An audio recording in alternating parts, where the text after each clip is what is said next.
नमस्कार दोस्तों, स्वागत है आप सभी का एक बार फिर तक्षशिला इंस्टीट्यूट भोपाल में। दोस्तों आज हम यहाँ पर 10 सितंबर के करंट अफेयर्स के बारे में डिस्कस करने जा रहे हैं। तो चलिए स्टार्ट करते हैं दोस्तों आज का वीडियो।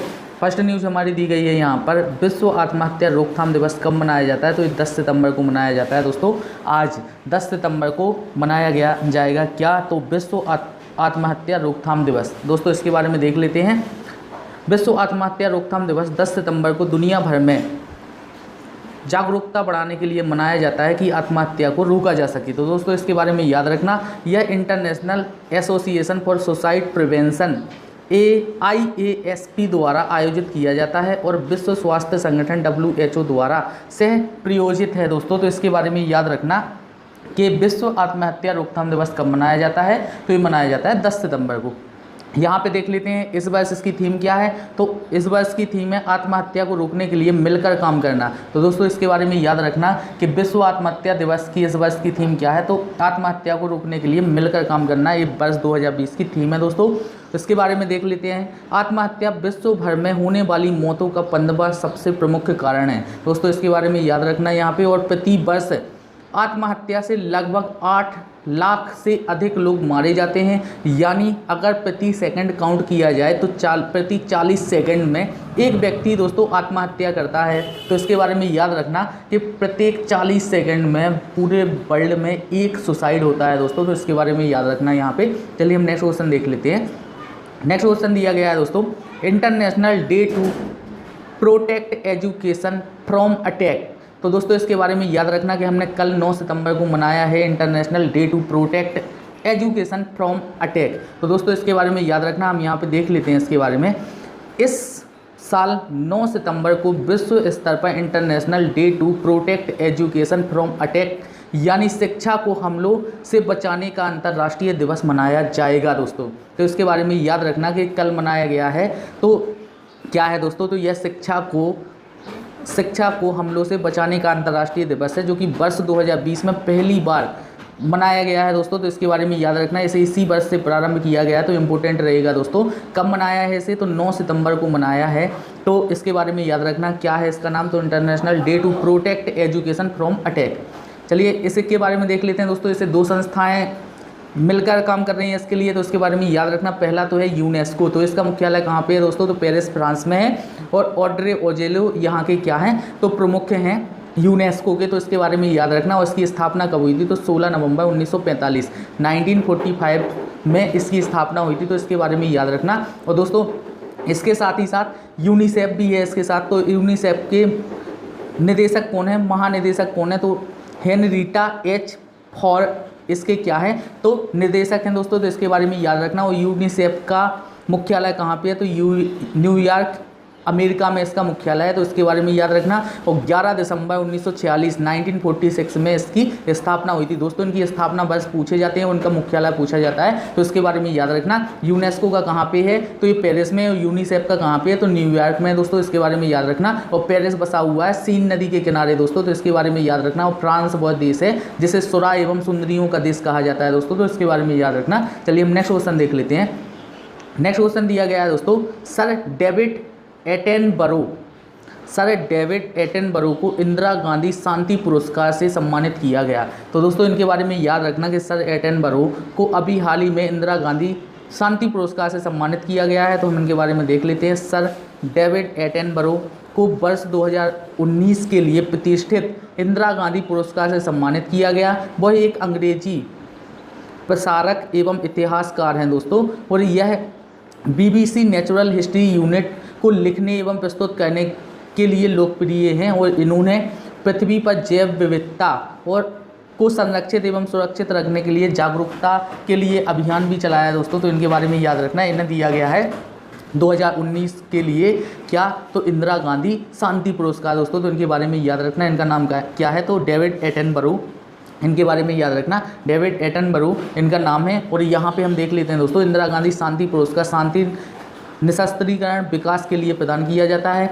यह पुरस्कार पूर्व प्रधानमंत्री श्रीमती इंदिरा गांधी के नाम पर रखा गया है दोस्तों, तो उनके बारे में याद रखना। और इसे इंदिरा गांधी मेमोरियल ट्रस्ट द्वारा 1986 से दिया जाता है। तो दोस्तों इसके बारे में याद रखना कि इसे कब से दिया जा रहा है, तो 1986 से दिया जा रहा है और उसमें 25 लाख रुपए की राशि दी जाती है। चलिए हम नेक्स्ट क्वेश्चन देख लेते हैं दोस्तों। यहाँ पे नेक्स्ट क्वेश्चन दिया गया है दोस्तों, कर्नाटक सीएम ने वीर सावरकर के नाम पर बने फ्लाईओवर का उद्घाटन किया है। तो दोस्तों यहाँ पे याद रखना कि अभी हाल ही में वीर सावरकर फ्लाईओवर का उद्घाटन किस राज्य में किया गया, तो ये किया गया है कर्नाटक राज्य में। यहाँ पे याद रखना। हम देख लेते हैं आगे दोस्तों।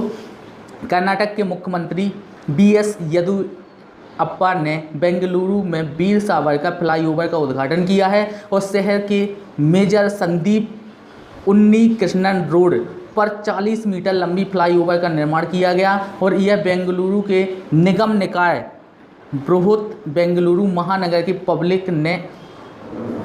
महानगर पालिका ने 34 करोड़ रुपए की लागत से इस फ्लाईओवर का निर्माण किया है दोस्तों। तो इसके बारे में याद रखना। इस फ्लाईओवर के निर्माण की परियोजना सितंबर 2017 से शुरू की गई थी दोस्तों। तो इसके बारे में याद रखना कि बेंगलुरु में अभी हाल ही में वीर सावरकर फ्लाईओवर का उद्घाटन किया गया है दोस्तों। तो इसके बारे में याद रखना। और कर्नाटक के सीएम कौन है, तो BS येदियुरप्पा हैं और राज्यपाल कौन है, तो वाजुभाई वाला हैं। तो उनके बारे में याद रखना। चलिए हम नेक्स्ट क्वेश्चन देख लेते हैं दोस्तों। ये रहा नेक्स्ट क्वेश्चन, इसे देख लेते हैं।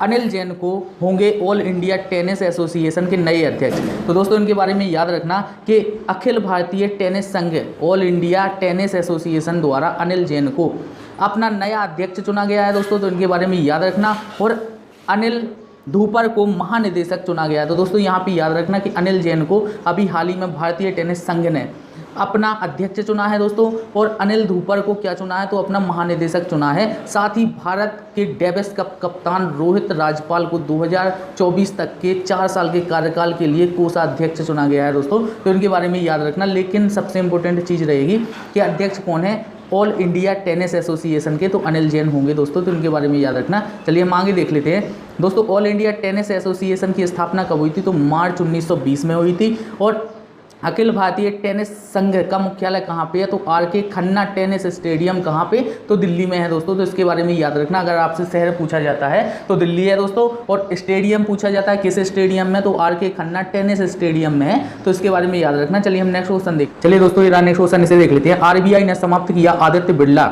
आइडिया पेमेंट बैंक का दर्जा। तो दोस्तों यहाँ पे याद रखना कि अभी वह कौन सी बैंक है जिसका बैंकिंग दर्जा अभी RBI के द्वारा समाप्त कर दिया गया है, तो ये कर दिया गया है दोस्तों आदित्य बिरला पेमेंट बैंक का। हम यहाँ पे देख लेते हैं दोस्तों।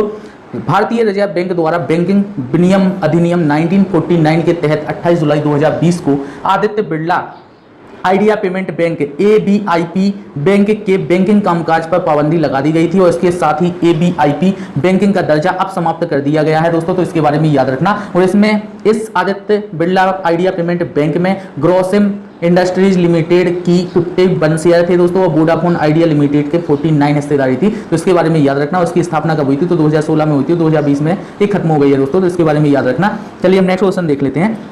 नेक्स्ट क्वेश्चन दिया गया है दोस्तों, उत्तर प्रदेश में हुआ जैविक खाद्य प्रसंस्करण इकाई का उद्घाटन। तो दोस्तों याद रखना कि अभी हाल ही में किस राज्य में जैविक खाद्य प्रसंस्करण इकाई का उद्घाटन किया गया, तो ये किया गया उत्तर प्रदेश राज्य में। हम देख लेते हैं। केंद्रीय खाद्य प्रसंस्करण उद्योग मंत्री हरसिमरत कौर बादल ने उत्तर प्रदेश में जैविक खाद्य प्रसंस्करण इकाई का उद्घाटन किया।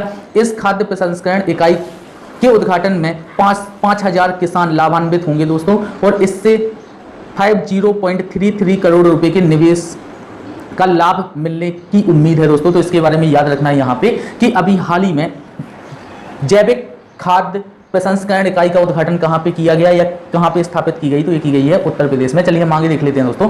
उत्तर प्रदेश के जो मुख्यमंत्री हैं वो कौन है, CM तो आदित्य योगीनाथ हैं और आनंदीबेन पटेल यहाँ की राज्यपाल हैं, जो कि MP की भी राज्यपाल हैं दोस्तों। तो इनके बारे में याद रखना है यहाँ पे। चलिए हम आगे देख लेते हैं। नेक्स्ट क्वेश्चन दिया गया है दोस्तों, हरियाणा के मुख्यमंत्री ने UG पाठ्यक्रमों के लिए आपका मित्र चैटबॉट लॉन्च किया है दोस्तों। तो इसके बारे में याद रखना कि आपका मित्र चैटबॉट को किस सरकार ने लॉन्च किया है, तो ये किया है हरियाणा सरकार ने। यहाँ पे देख लेते हैं। हरियाणा के मुख्यमंत्री मनोहर लाल खट्टर ने नए शैक्षणिक सत्र 2020-21 के लिए सरकारी सहायता प्राप्त एवं स्वयं वित्त पोषित कॉलेजों में अंडर ग्रेजुएट पाठ्यक्रमों के लिए शैक्षिक व्हाट्सएप चैटबॉट आपका मित्र और ऑनलाइन प्रवेश प्लेटफॉर्म लॉन्च किया है। तो दोस्तों इसके बारे में याद रखना कि चैटबॉट ऑनलाइन प्लेटफॉर्म किसने लॉन्च किया है? तो ये किया है हरियाणा सरकार ने, हरियाणा के सीएम मनोहर लाल खट्टर जी ने। तो उनके बारे में याद रखना। ये क्या है? तो एक व्हाट्सअप चैटबॉट है जिसमें सभी चीज़ों के बारे में व्हाट्सएप पे जानकारी प्रोवाइड करवाई जाएगी। हम आगे देख लेते हैं दोस्तों। हरियाणा के राज्यपाल कौन है? तो सत्यदेव नारायण आर्य हैं और मनोहर लाल खट्टर यहाँ के क्या है? तो सीएम है। चलिए हम आगे नेक्स्ट क्वेश्चन देख लेते हैं। नेक्स्ट क्वेश्चन दिया गया है दोस्तों, बैंक ऑफ इंडिया ने अपने 115वीं स्थापना दिवस पर लॉन्च किया है सिग्नेचर वीजा डेबिट कार्ड। तो दोस्तों इसके बारे में याद रखना कि वह कौन सी बैंक है जिसने अभी हाल ही में सिग्नेचर वीजा नाम का एक डेबिट कार्ड लॉन्च किया है। तो ये किया है दोस्तों बैंक ऑफ इंडिया ने। या फिर दोस्तों इसके साथ आपसे ये भी पूछा जा सकता है कि वह कौन सा बैंक है जिसने अभी हाल ही में अपना 115वां स्थापना दिवस मनाया है। तो ये है बैंक ऑफ इंडिया। तो इसके बारे में याद रखना। हम देख लेते हैं। बैंक ऑफ इंडिया BOI ने अपने 115वें स्थापना दिवस के अवसर पर BOI के ज्यादा आय वाले अथवा औसतन 10 लाख रुपए या इससे अधिक तिमाही औसतन बैलेंस बनाए रखने वाले व्यक्तियों के लिए एक अंतरराष्ट्रीय संपर्क रहित debit card signature visa debit card launch किया है। तो दोस्तों इसके बारे में याद रखना किस बैंक ने सिग्नेचर वीजा डेबिट कार्ड को अभी लॉन्च किया है? तो बैंक ऑफ इंडिया ने। हम इसके बारे में देख लेते हैं दोस्तों। बैंक ऑफ इंडिया का मुख्यालय कहाँ पे है? तो ये मुंबई महाराष्ट्र में है। तो इसके बारे में याद रखना। और बैंक ऑफ इंडिया के MD और CEO कौन है? तो अतनु कुमार दास हैं दोस्तों। तो इनके बारे में याद रखना। और इसकी टैगलाइन क्या है? तो रिलेशन बियॉन्ड बैंकिंग इसकी टैगलाइन है। उसकी स्थापना कब हुई थी? तो इसकी स्थापना हुई थी 7 सितंबर 1906 को। तो दोस्तों इसके बारे में याद रखना कि 7 सितंबर 1906 को स्थापना हुई थी बैंक ऑफ इंडिया की। चलिए हम नेक्स्ट क्वेश्चन देख लेते हैं। नेक्स्ट क्वेश्चन दिया गया है दोस्तों, अनंतपुर और नई दिल्ली के बीच। दोस्तों यहाँ पे देख लेते हैं, अनंतपुर और नई दिल्ली के बीच दक्षिण भारत की पहली किसान रेल रवाना हुई है। तो दोस्तों इसके बारे में याद रखना कि अभी हाल ही में दक्षिण भारत की पहली किसान रेल प्रारंभ की गई है। कहां से कहां तक प्रारंभ चलाई जाएगी? तो चलाई गई है दोस्तों। तो यह अनंतपुर और नई दिल्ली के बीच चलाई गई है। तो इसके बारे में याद रखना। हम यहाँ पे देख लेते हैं दोस्तों, अनंतपुर और नई दिल्ली के बीच चलने वाली दक्षिण भारत की पहली किसान रेल केंद्रीय कृषि मंत्री नरेंद्र सिंह तोमर और आंध्र प्रदेश के CM YS जगनमोहन रेड्डी ने हरी झंडी दिखाई है दोस्तों। तो इसके बारे में याद रखना। और 7 अगस्त 2020 को महाराष्ट्र के देवलाली और बिहार के दानापुर के बीच पहली किसान रेल चली थी। तो दोस्तों पहली किसान रेल कब चली थी? तो ये 7 अगस्त 2020 को चली थी, जो कि महाराष्ट्र से बिहार के बीच में देवलाली से दानापुर। और दोस्तों अभी जो किसान रेल चली है दक्षिण भारत की पहली किसान रेल है, जो कि अनंतपुर आंध्र प्रदेश से लेकर कहां पर? तो नई दिल्ली के बीच चली है दोस्तों। तो इसके बारे में याद रखना। और इसमें क्या होगा? तो टमाटर, नारियल, पपीता, मिर्च आदि उत्पाद एक स्थान से दूसरे स्थान पर भेजे जाएंगे ताकि उनका लाभ जल्दी से जल्द मिल सके और खराब ना हो फ्रूट्स वगैरह। तो इसके लिए याद रखना। चलिए हम नेक्स्ट क्वेश्चन देख लेते हैं। नेक्स्ट क्वेश्चन दिया गया है, PM ने मध्य प्रदेश के स्ट्रीट वेंडरों के साथ स्वनिधि संवाद का आयोजन किया है। तो दोस्तों अभी हाल ही में स्वनिधि संवाद का आयोजन प्रधानमंत्री मोदी ने किस राज्य के स्ट्रीट वेंडरों के साथ किया है? तो ये किया है दोस्तों MP के स्ट्रीट वेंडरों के साथ। तो इसके बारे में याद रखना। हम देख लेते हैं दोस्तों, यहाँ पे प्रधानमंत्री ने मध्य प्रदेश के सड़क विक्रेताओं के साथ स्वनिधि संवाद का आयोजन किया है और सड़क विक्रेताओं और मध्य प्रदेश सरकार के प्रयासों की सराहना की है दोस्तों। तो इसके बारे में याद रखना। और PM स्ट्रीट वेंडर की आत्मनिर्भर निधि प्रधानमंत्री स्वनिधि योजना है दोस्तों। तो इसके बारे में याद रखना। और कोविड-19 से प्रभावित सड़क विक्रेताओं की सहायता के लिए 1 जून 2020 को योजना प्रारंभ की गई थी दोस्तों। तो इसके बारे में याद रखना कि कोविड-19 से प्रभावित विक्रेताओं के लिए 1 जून 2020 से स्ट्रीट वेंडर योजना को प्रारंभ किया गया था। तो दोस्तों इसमें क्या हुआ है? तो इसमें सिर्फ और सिर्फ रजिस्ट्रेशन हुए है, इसके अदरवाइज कुछ नहीं हुआ है। सभी के फॉर्म रिजेक्ट कर दिए गए हैं। तो एक कंडीशन इनकी है कि योजना तो निकलती है लेकिन होता उसका कुछ भी नहीं है। चलिए हम आगे देख लेते हैं,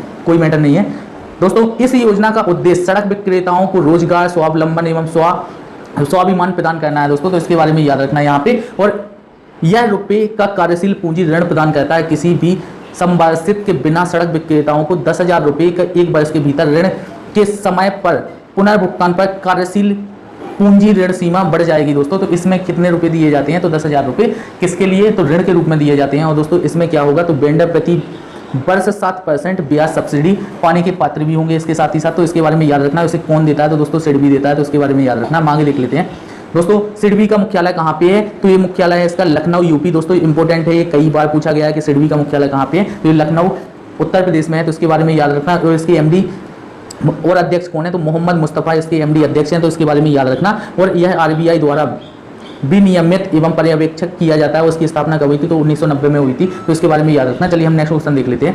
नेक्स्ट क्वेश्चन दिया गया है दोस्तों, भारतीय रेडियो खगोल विज्ञान के जनक गोविंद स्वरूप का अभी हाल ही में निधन हो गया है। तो दोस्तों यहाँ पे याद रखना कि भारतीय रेलवे खगोल विज्ञान के जनक गोविंद स्वरूप का अभी हाल ही में निधन हो गया है। दोस्तों यहाँ से आपसे क्वेश्चन पूछा जा सकता है कि अभी हाल ही में गोविंद स्वरूप का निधन हो गया है, यह क्या थे? तो दोस्तों इनके बारे में याद रखना कि क्या थे, तो खगोल वैज्ञानिक थे, तो इनके बारे में याद रखना। देख लेते हैं। भारतीय रेडियो खगोल विज्ञान के जनक गोविंद स्वरूप का हाल ही में निधन हो गया, जो कि 23 मार्च 1929 को ठाकुर द्वार यूनाइटेड प्रांत ब्रिटिश भारत वर्तमान उत्तर प्रदेश में इनका जन्म हुआ था दोस्तों, तो इनके बारे में याद रखना। और यह Tata institute of fundamental research radio astrophysics के राष्ट्रीय केंद्र के संस्थापक एवं निदेशक थे दोस्तों, तो इनके बारे में याद रखना। चलिए हम आगे देख लेते हैं।